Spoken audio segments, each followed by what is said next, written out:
One person is being treated at a nearby hospital following a reported explosion and a partial building collapse near the campus of Ohio University. OU police responded to the 100 block of West Union around 5 p.m. after reports of a loud boom. A neighbor I spoke with says following that boom, she saw a man crawling onto the roof and firefighters later bringing him down. He thankfully got out, which was kind of surprising considering the whole floor fell down, but yeah, I'm hoping he's fine. Right now, it's unclear what sparked this explosion, but Ohio University police are working with the state fire marshals to do a further investigation. We're in Athens. Cierra Johnson, 10 TV News. The team may not be home in the Arena District, but fans are certainly back at the unofficial Blue Jackets watering hole, cheering on the good guys. Our Cierra Johnson joins us now with fans at our bar. So, Cierra, I'm sure the fans, it's nail-biting time in this game. Yes, Scott, you can literally see people behind me biting their nails. Some are praying, some are doing rituals just to make sure their team comes out on top again. Everything for this game comes down to the next shot. It could happen in the next second or in the next minute. Now, of course, this has been a roller coaster. Heading into Game 5, the Blue Jackets were working in overdrive to come back from back-to-back losses. The focus tonight, of course, getting that win and moving forward. Fans we found here at our bar say this game is crucial and each second kept them on their toes. Take a listen. Because it's back and forth. It's 1 and 1 and 2 and 2. And so certainly they're keeping us on our toes, and we're just praying that we can pull out another win. And these fans are chanting, hoping that the players can feel their energy again. Everyone's eyes are glued to the screen to see what plays out in the next couple of minutes. Of course, we'll stay here and bring you everything that did play out tonight at 11. We're live in Nationwide Arena. Cierra Johnson, 10 TV News. We were hoping they would win right there behind Cierra. That would have been pretty cool. 10 TV News at 11 begins with breaking news. Columbus police are trying to figure out how 2 people died. It happened in the northeast part of Columbus along Minnesota Avenue, and that's where we find 10 TV's Cierra Johnson. Cierra, what can you tell us tonight? Yes, good evening, Scott. It's back in the distance through this yard where you can see that little bit of light or where investigators are combing the area looking for clues as to what happened in the moments before 2 men were found shot dead in a car in that back alley here near Minnesota Avenue. We do have some video from earlier in the scene, details given to us from CPD. Bodies were found around 7:45. Both men were pronounced dead on scene from gunshot wounds, and both victims appear to be between 20 and 30 years old. Now, right now, police have no witnesses, no suspects, but they are going door to door talking to the neighbors living in this area on both sides of this alley to gain more information, anything that could lead them to a suspect. Again, 2 men were found shot dead in a car in the alley near Minnesota Avenue. Right now, no witnesses and no suspects. We will bring you more information as those details become available. We're live here on the city's northeast side. Cierra Johnson, 10 TV News. Cierra, thank you. Cierra Johnson is at the View in the Brewery District where adrenaline is running high. Cierra? Yes, Tracy, there's a little bit of a lull in this line right now, but just a few moments ago, people were lining up to pick up their participation packets. If you are planning to run in tomorrow's race, you will need to pick up your packets before 8 o'clock tonight. When you can come up. When you come up, you are going to need a few things. You're going to need your email confirmation number as well as your ID so you can get your packet. If you're picking it up for a friend or a spouse, same deal. You're going to need a photocopy of your license, as this gentleman just presented here, as well as your confirmation number. Now, we did have a chance to speak to a runner. It's her first time running in Cap City, and this is what she had to say. The weather's supposed to be pretty well, around 60 degrees. I'm excited that we don't have any rain this year. I'm excited for the atmosphere and the people, and just looking forward to a good run. Again, here at the View, people are lining up maybe on their lunch break to pick up their package. You have until 8 o'clock to do that. Again, you're going to need your license and an email that has your confirmation number. Again, everyone here really excited for the great weather and a great run tomorrow. We are live in the Brewery District. Cierra Johnson, 10 TV News. Thanks, Cierra. Runners have spent months training for this race, whether they're doing the 13.1 or the Commit to Be Fit 5K. Tonight, they are gearing up. After doing all that training, they are ready, and 10 TV's Cierra Johnson is checking with runners as they pick up their race packets near the Brewery District. Cierra, I bet they're excited about tomorrow. you can feel that excitement. Right now, it's really the calm before the storm. It's some organized chaos. On one side of the room, you have people picking up stickers and souvenirs, maybe getting fitted for new shoes, that sort of thing. But on this side of the room is really where the action happens. People are picking up their packets. Now, before you come down here, there are a few things you need to keep in mind in order to get your packet. First of all, you're going to need your identification, and you're also going to need that email confirmation. That will allow you to get your packet. And if you're picking up for a friend or a spouse, same deal. You're going to need your identification, and you also are going to need that email confirmation. Now, with thousands of people running, we had the chance to speak to a few, and they told us why this run is so special to them. It goes through a lot of the Columbus neighborhoods. We like the German Village and Short North, and goes up around campus. So it's things to look at because it gets a little long.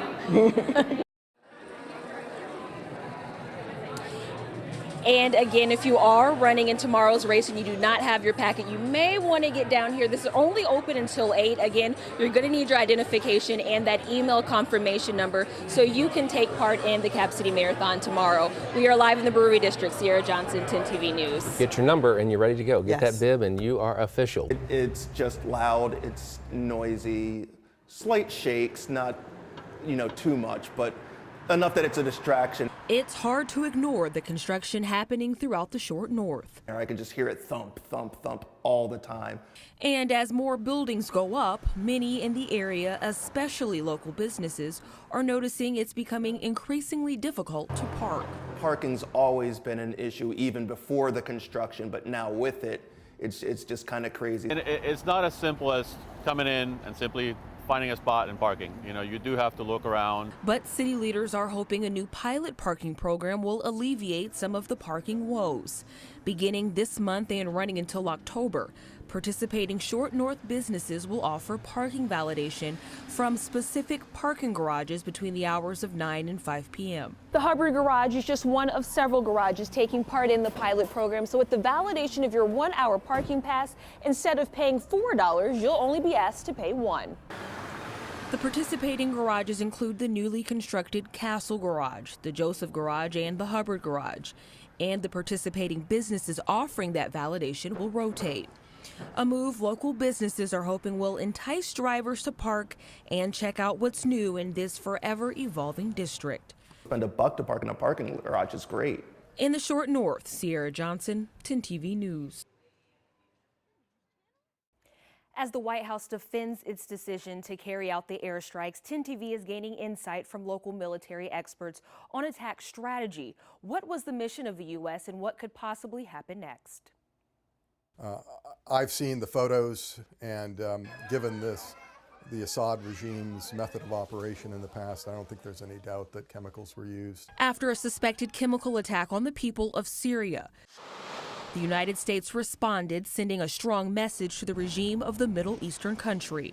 I think the overall purpose of the strike is to maintain deterrence. Peter Mansour, retired colonel in the U.S. Army and military history professor at Ohio State University, says the strike was preventative. To let Assad and Russia know that use of chemical weapons is against the Geneva Convention, and that if they use these sorts of weapons, there are going to be consequences. The U.S. maintains the strikes were strategic, with Defense Secretary James Mattis explaining the U.S. military went to great lengths to, quote, avoid civilian and foreign casualties. So what exactly were the targets? A Pentagon briefing revealed 3 locations key in the storage and production of chemical weapons. I think the research center in Damascus is pretty well known. It's above ground, and then they chose a couple of storage facilities near the city of Homs, perhaps because they're easy to target and easy to destroy. After 26 years of military service, this retired colonel says the U.S. was deliberate. Strike hit the sweet spot because he wanted it to be painful enough to send the message, but not so painful that perhaps Putin would think about some sort of escalation, which no one wants in this case. Everyone is now focused on what's next and what if this conflict escalates. Mansour says the next step may be difficult to predict. He says he's hopeful the Pentagon and the State Department are working on an escalatory response. This while John Bolton, the new security advisor, prepares what will only be his second week on the job. Cierra Johnson, 10 TV News.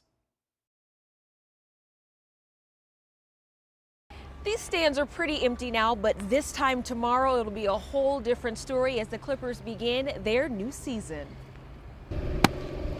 The field is in place and each and every seat is getting a final wipe down. They were in pure panic mode. Opening day for the Columbus Clippers is in less than 24 hours, and crews are working in overdrive to make sure this ballpark is ready. Trying to get everything ready for tomorrow.